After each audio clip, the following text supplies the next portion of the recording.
नमस्कार दोस्तों, स्वागत है आपका आपके अपने चैनल पोस्टल मिशन में। हम फिर से हाजिर हैं एक नए लेक्चर, एक नई वीडियो के साथ। तो हमने कुछ दिन पहले एपीएस आर्मी पोस्टल सर्विस पे एक जो है वीडियो डाली थी, डिटेल्ड वीडियो थी कि कैसे आप अप्लाई कर सकते हैं, क्या प्रोसेस है जाने का, ट्रेनिंग का प्रोसेस, रहने का, खाने पीने का और वापस आने का। तो उस वीडियो में जो कमेंट्स आए थे बहुत सारे कैंडिडेट्स के, जिनमें से जो मेडिकल प्रोसेस के बारे में जानना चाहते थे, फिर ट्रेनिंग का क्या शेड्यूल होता है, ट्रेनिंग में क्या क्या होता है, और भी थोड़े बहुत जो कैंडिडेट्स के सवाल थे, तो हमने उसके ऊपर एक और पार्ट 2 वीडियो बनाई है। आज की जो एपीएस पार्ट 2 है, ये सिर्फ मेडिकल प्रोसेस क्या क्या होता है उसके ऊपर हमने एक वीडियो बनाई है।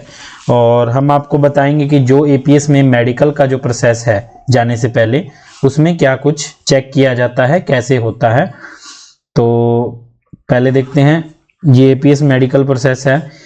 पहले तो दोस्तों इसमें बेसिक हाइट चेक की जाएगी आपकी, जो मिनिमम 162 सेंटीमीटर होनी चाहिए। और फिर है वेट जो है किसी भी कैंडिडेट का मिनिमम 50 केजीज होना ही चाहिए। और फिर है चेस्ट में अनएक्सपेंडेड जो है 77 सेंटीमीटर और एक्सपेंडेड 82 सेंटीमीटर, ये मिनिमम क्राइटेरिया है। अनएक्सपेंडेड मतलब नॉर्मल, और एक्सपेंडेड मतलब हम जब चेस्ट फुलाते हैं सांस रोककर, तो वो दोनों चेक की जाती हैं। तो हाइट, चेस्ट और वेट, ये जो बेसिक रिक्वायरमेंट जो हम बोल सकते हैं कि हमें ये चीज़ें पता होनी चाहिए फॉर्म अप्लाई करने से पहले कि हम ये जो क्राइटेरिया फुलफिल कर रहे हैं या नहीं। तो आप जैसे ही मेडिकल के लिए अपने नियरेस्ट बीआरओ एआरओ जाओगे तो पहले ये 3 चीज़ें आपकी चेक की जाएंगी, उसके बाद ही आपका फर्दर मेडिकल जो है वो किया जाएगा। फिर है आई साइट, जो अपनी आंखों की दृष्टि है, रोशनी 6/6 विद और विदाउट ग्लासेस। आपको चश्मा लगा हो चाहे ना लगा हो, 6/6 निगाह जो है अपनी नज़र वो होनी चाहिए। मतलब एक कुछ दूरी पर उन्होंने जो वो रखा होता है टेस्टिंग के लिए, वहाँ पे आपको जो अक्षर हैं जो पढ़ने होते हैं, डिजिट्स, वो विद ग्लास और विदाउट ग्लास जो भी है, आप ग्लास भी यूज़ कर सकते हो अगर आपको लगे हुए हैं, लेकिन ज़्यादा से ज़्यादा 5 नंबर तक, उसके ऊपर अलाउ नहीं होता है। जैसे मुझे भी मैंने भी विद ग्लासेस ही 6/6 जो पास किया था। तो ये बेसिक चीज़ें हैं। फिर है जैसे कैंडिडेट्स मस्ट हैव 32 टीथ, जो आपके दांत है वो पूरे होने चाहिए। Candidate must have all the fingers of hand and foot, हाथों पैरों की जो उंगलियां हैं, अंगूठे, वो सही सलामत होने चाहिए। फिर है years must be clean, will be examined by the special machine, तो जो हमारे कान हैं वो बिल्कुल साफ होने चाहिए, मैल नहीं होना चाहिए, क्योंकि जो मेडिकल ऑफिसर होता है उसके पास मशीन होती है एक स्पेशल तरीके की चेक करने के लिए। मेडिकल ऑफिसर जो आपका मेडिकल जो करता है वो कोई भी मेजर, लेफ्टिनेंट, कर्नल रैंक का हो सकता है, और वो एपीएस से नहीं होता है, वो रेगुलर आर्मी के। फिर है नो मेजर सर्जरी और operations like rod in the legs, मतलब कोई भी आपकी मेजर सर्जरी नहीं हुई होनी चाहिए, कोई ऑपरेशन, जैसे आप किसी का हाथ पैर टूट जाता है, हड्डी, तो उसमें रॉड डलती है, वो चीज़ नहीं होनी चाहिए। आगे है knees should not be joint together, ये तो जैसे बेसिक चीज़ है, हमें पता ही है, सभी जो है वो सुनते हैं, जो हमारे घुटने हैं जब हम सीधे खड़े हों तो वो दोनों आपस में जो इनर पार्ट है जो दोनों से टच नहीं होना चाहिए। तो ये सब चीज़ें जो आपकी स्टार्टिंग में चेक की जाएगी। फिर है candidate should not have tremors in their hand, मतलब हाथों में जो वो कंपन नहीं होनी चाहिए, हाथ कांपते हुए होने नहीं चाहिए, ये भी चेक किया जाता है। इससे जो है कि जो आपका ब्लड प्रेशर वगैरह नॉर्मल है वो पता लगाने की एक ट्रिक होती है। आगे फिर जो है ये most important test in which most of the candidates are usually declared unfit, मतलब ये जो है नीचे कलर ब्लाइंडनेस का जो टेस्ट किया जाता है, इसी में मोस्टली कैंडिडेट्स अनफिट हो जाते हैं। तो ये जरूरी नहीं है जिनको ग्लासेस लगे हैं, चश्मा लगा है, वही इसमें जो फेल हो जाते हैं, नॉर्मल जो इंसान है वो भी फेल हो सकता है। कलर ब्लाइंडनेस चेक करने के लिए जो मेडिकल ऑफिसर है उसके पास एक बुक होती है, जैसे हमने 2 आपको एग्जांपल दी हैं, आप अपना इसमें ट्राई भी कर सकते हैं वीडियो पॉज करके। तो उनके पास बुक होती है, वो आपसे 1 2 3 4 कितने भी वो पूछ सकते हैं अपनी सेटिस्फेक्शन के लिए। जैसे इसमें बहुत सारे डॉट्स हैं तो आपको ये डिजिट पहचानना है, इसमें डिजिट पहचानना है, तो आप इसकी प्रैक्टिस भी कर सकते हो। मार्केट से बुक वगैरह मिल जाती है अगर किसी को थोड़ी बहुत दिक्कत हो तो ये एक मेजर टेस्ट है। उसके बाद है जो पाइल्स वगैरह किसी को नहीं होनी चाहिए, वो भी जो है एक उसमें भी बहुत सारे कैंडिडेट्स बाहर हो जाते हैं। तो ये जो चीज़ें हैं ये आपकी चेक की जाएंगी थ्रोली।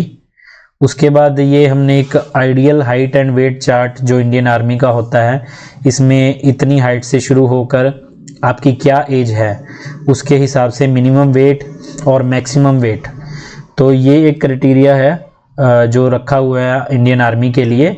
लेकिन थोड़ा बहुत इसमें चल जाता है, आपको इतना कोई घबराने की ज़रूरत नहीं है। अगर इसमें 74 kg वेट दे रखा है मैक्सिमम, तो अगर आपका वेट ज़्यादा है तो आपका जो आपकी एज ज़्यादा है तो वेट में थोड़ी सी रिलैक्सेशन भी मिल जाएगी। मतलब 80-82 kg तक आपको कोई दिक्कत नहीं आएगी अगर आपकी हाइट अच्छी है तो। अगर थोड़ा बहुत आपको ऐसे लगता है तो आप जाते हैं मेडिकल के लिए। अगर ओवरवेट लगता है तो आपको मेडिकल ऑफिसर के द्वारा थोड़ा टाइम भी दिया जाता है 1.5-2 महीने का, कि आप जो है अपने आप को फिट करके आप जो वेट रिड्यूस करके आप दोबारा मेडिकल के लिए आ सकते हैं। तो एक जो आपको इसी बेस पे एक बारी सीधा अनफिट नहीं किया जाएगा। या फिर भी जैसे इसमें हम देखते हैं ये लिखा है some relaxation may be given for overweight but there is no relaxation for minimum weight. तो ओवरवेट में तो रिलैक्सेशन दे सकता है मेडिकल ऑफिसर, लेकिन मिनिमम वेट 50 kg है वो होना ही चाहिए, चाहे आपकी हाइट कितनी भी हो, चाहे छोटी है चाहे ज़्यादा है, चाहे एज कितनी भी हो, आपके जो वेट है मिनिमम वो 50 kg होना ही चाहिए। बाकी ये सब चीज़ें चेक की जाती हैं। वैसे तो रूलिंग के हिसाब से जो मेडिकल है एपीएस का वो प्रॉपर जो ओपन आर्मी की भर्ती होती है उसके जैसा ही होता है, बट डिपेंड करता है मेडिकल ऑफिसर कैसा है। कोई लीनियंट व्यू लेता है, कोई बिल्कुल थ्रोली चेक करता है, तो हम उसमें जो हमारी कुछ भी नहीं सुनी जाएगी वो मेडिकल ऑफिसर के ऊपर ही डिपेंड करता है। लेकिन अगर इनमें से कोई भी जो थोड़ी बहुत अगर दिक्कत होती है जो क्योरेबल है, जैसे किसी के कान साफ नहीं होते हैं या किसी का वेट का हमने जो इशू बताया या कुछ भी है, तो उसके लिए मेडिकल ऑफिसर आपको 1.5-2 महीने का टाइम दे देता है कि आप 1.5-2 महीने में अपनी जो ये दिक्कत है वो आप ठीक कर सकते हैं। उसके बाद आप दोबारा मेडिकल के लिए आ सकते हैं। और ये सब मेडिकल होने के बाद अगर आप मेडिकल जो डिक्लेयर्ड हो जाते हैं फिट बिल्कुल कि हाँ आप एपीएस में जाने के लिए बिल्कुल फिट हैं, तो वो आपको ऑन द स्पॉट भी बता दिया जाता है या कुछ दिन बाद भी, 4-5 दिन बाद, 1 हफ्ते बाद भी बता दिया जाता है। फिर आपको जो है वो ट्रेनिंग पे जाने के लिए आपका राहदारी सर्टिफिकेट एक होता है वो बना के भेज देंगे ट्रेनिंग पे। तो जो एक basic things to be carried while proceeding on training, ये हमने एक आप लोगों को थोड़ी जानकारी के लिए बताने के लिए किया है। बाकी ये डिटेल आपको जो एआरओ वाले हैं मेडिकली फिट होने के बाद वो भी आपको बताएंगे कि आपने ये सामान कैरी करना है। तो इसमें कुछ ज़्यादा नहीं, पर्सनल आइटम्स ही हैं। जो आप ट्रेनिंग पे जा रहे हो एपीएस सेंटर में नागपुर में, तो आपको अपने जो personal com, brush, towel, glass plate, spoon हो गई, आपकी कोई मेडिसिन चल रही हैं वो, शूज़ हो गए फॉर्मल, स्पोर्ट्स चप्पल्स, ये फॉर्मल ड्रेस और night wear, T shirt, lower वगैरह वो आपको कैरी करना है। कुछ सामान है जो आपको वहाँ से भी खरीदना पड़ता है, वो आपको वहाँ जाके बताया जाएगा जैसे भी ट्रेनिंग का शेड्यूल होगा। और ये देखिए लास्ट में हमने एक पॉइंट बताया है, after declared medically fit the candidate will be given free railway warrant to travel to APS training centre Kamptee.